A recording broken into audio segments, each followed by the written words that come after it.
Hey, look, I'm back. So is Gerald. See that? Yeah. Also, Whoa. a poster?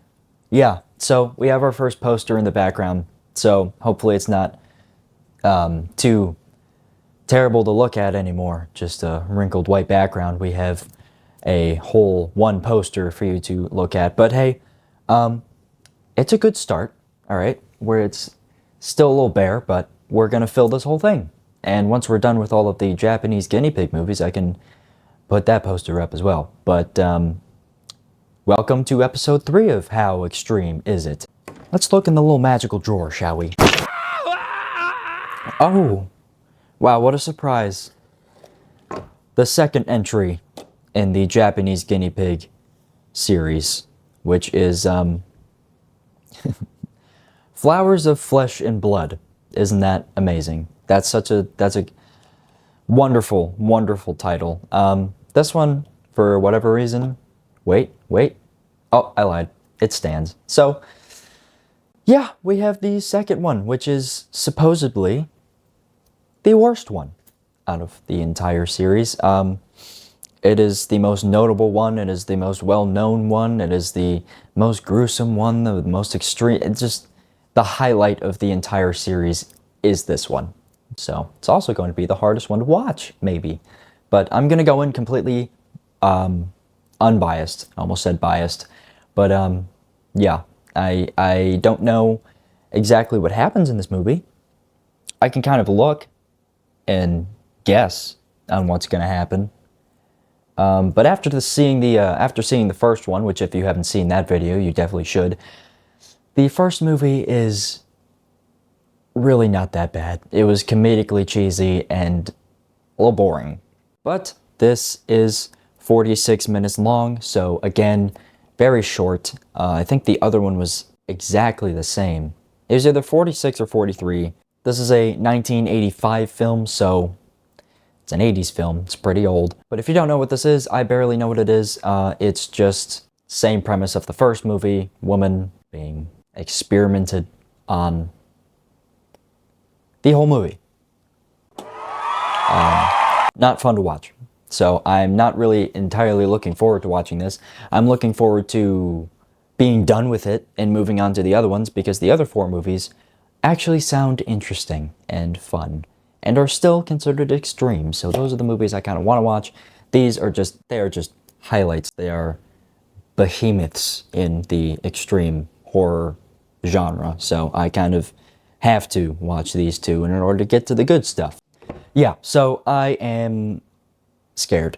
But here, good thing is I also made a tiny version, which I don't even care if it was focused or not because it's still pretty horrible image. But yeah, we're going to be ranking this at the end as well on the board of extremity to see how extreme it actually is.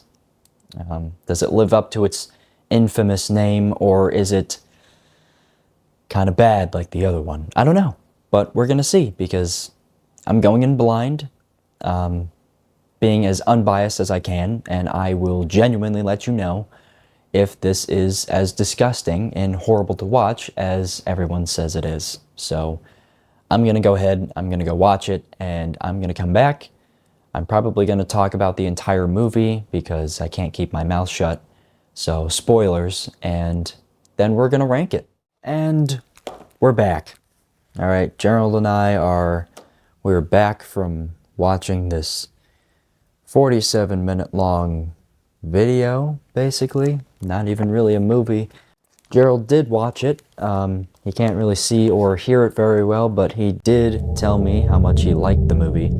I, however, did not. I'll start off with the title screen. In the last movie, I did not mention this, but the title screen, literally in both Devil's Experiment and Flowers of Flesh and Blood, show you the climax to the movie in the title screen. I don't know why, but they do that. And in the first title screen for the first movie, it was just her screaming the whole time, but this one, there wasn't any screaming, so that was automatically a plus for me. But this movie at least tries to be a little bit more of a movie, whereas the first one just started in a garage and this girl was already tied to a chair. This one shows the process of this car following a woman and then snatching her, and then the movie continues. But honestly, there is not anything terribly notable about this movie, if I'm being completely honest. You can see the title cover, see the picture. That is what happens in the movies. I won't go through it step by step because it's a pretty straightforward movie. There's nothing too interesting that happens.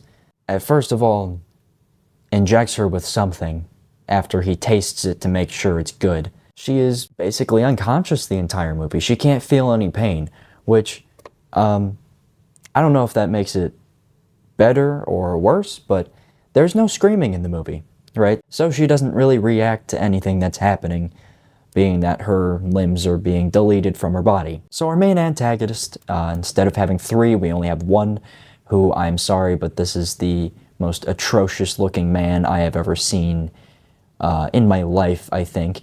But he's wearing a nice little samurai hat throughout the entire movie while he's doing this. And in between each stage where he just picks a different limb on her body to take off, he talks directly at the camera and just says a bunch of nonsense, basically.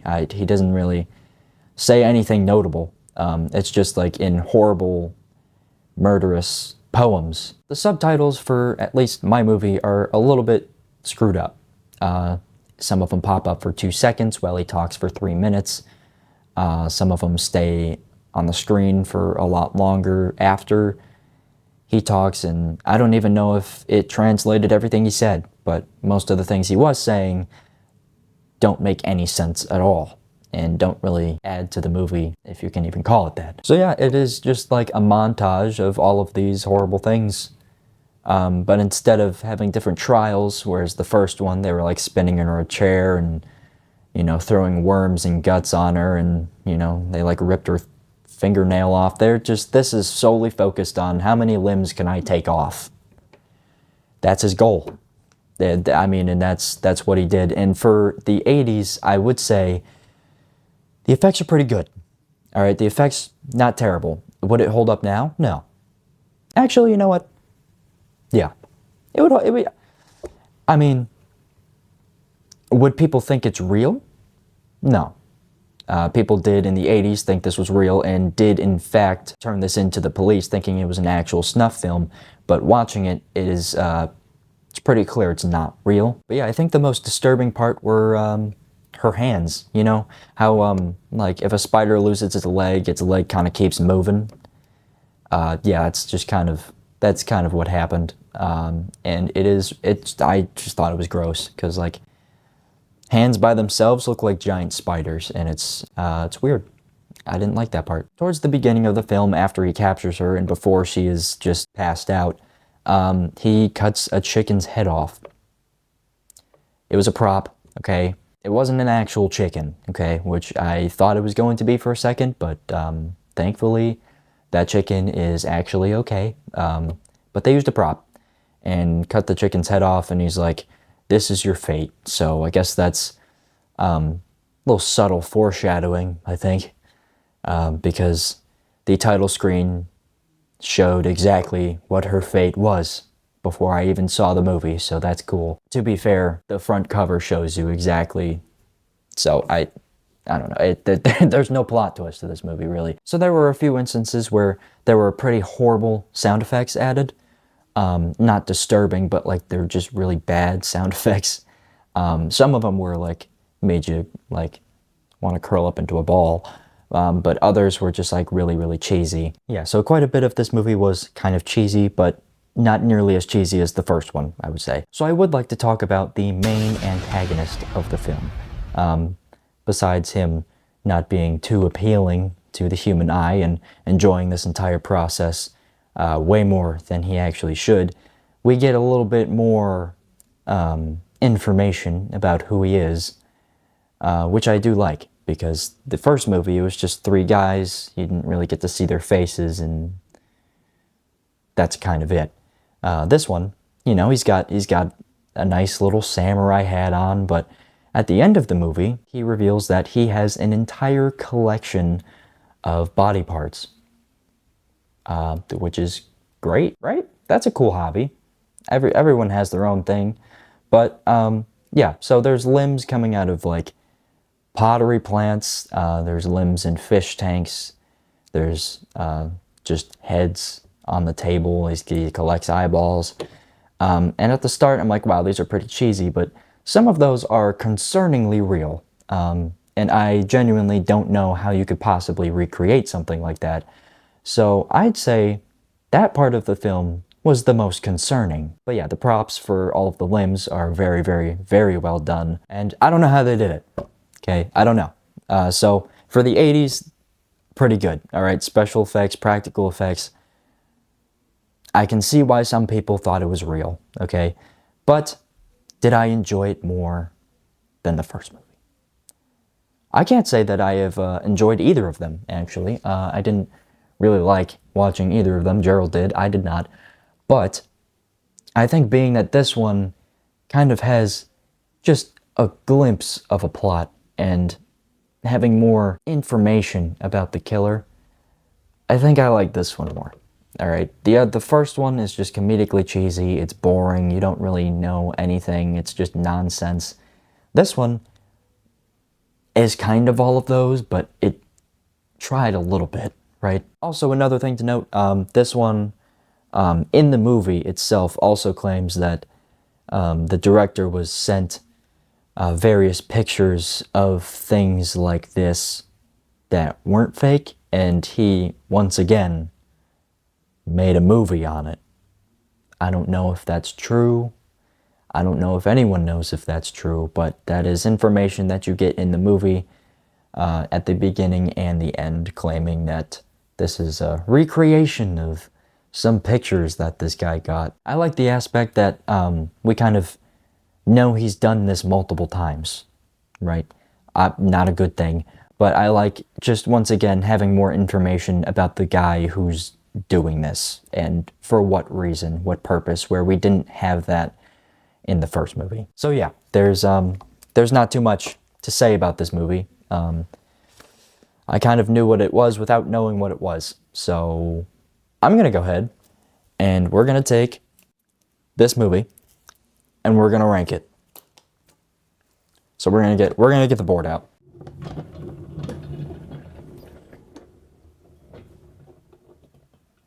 Amazing. Okay, so it's back, and we got a whole 2 movies on there, about to make it 3.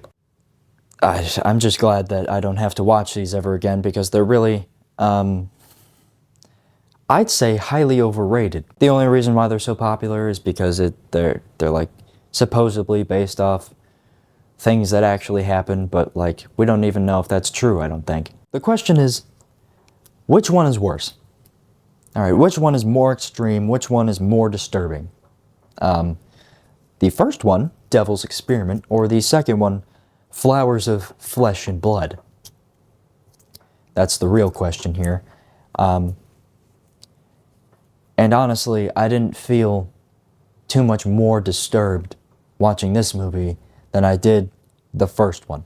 Because the first one, there's various different trials that test multiple aspects of, you know, disturbing subjects, whereas this one, it's focused on one thing, right?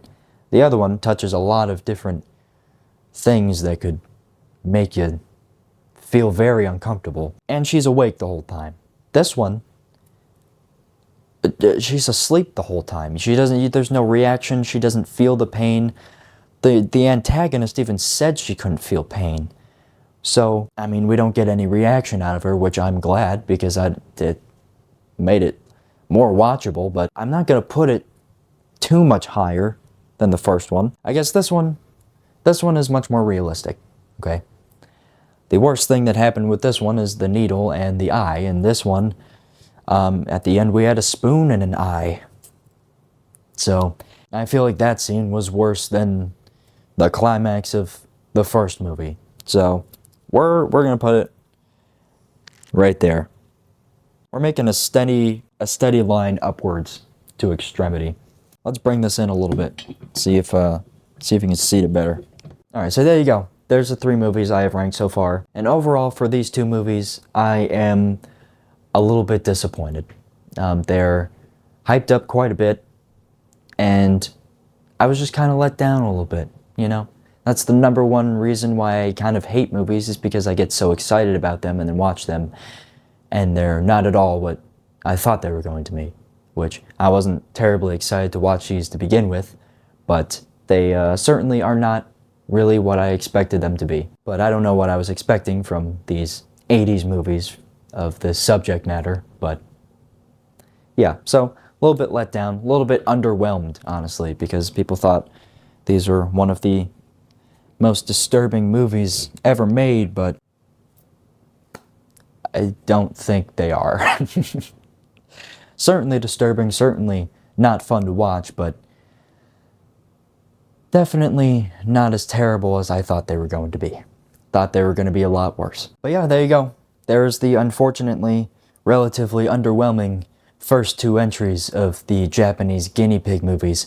If you like this one, I have a review of the first one and review of All Hallows Eve. Those are probably all going to be in the description.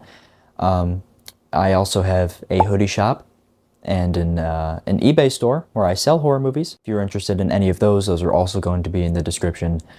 So yeah, if you like these, I have more videos, and there are also more videos coming out, so I recommend you go watch them. If you made it to the end of the video, thank you, and have a great day.